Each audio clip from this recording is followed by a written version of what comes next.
Семејна драма завршила со смрт во Кочани. Маж со нож си ја пробол сопругата, па се обесил. Насилството, кое се претворило во трагедија, се случило во семејниот дом на сопружниците, во така нареченото Белско Маало во Кочани. Таму мажот најнапред жестоко ја тепол сопругата, а потоа и со кујнски нож ја прободел во десната рака, пошто го напуштил домот. Во семејната куќа каде живеел со сопругата и двете ќерки се вратил 2 дена подоцна, но не за да се смири со семејството, туку за да се обеси и тоа на терасата, додека најблиските спиеле во куќата. Мртов и ладен, 52 годишниот кочанец со иницијали СА први го виделе комшиите кои утринава тргнале на работа. Околу 6 сата тука луѓе што го виделе, знаеш, кога се раздени веќе.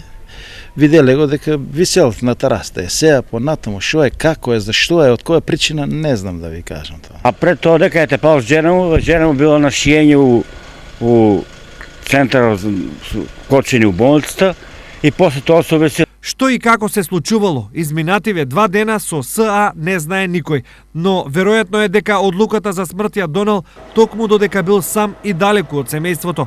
Инаку во Кочани и во Маалото тој важел за пристоен човек, па неговото насилство и смрт за многумина се изненадување. Спрем Маалото кад друштвен се тоа.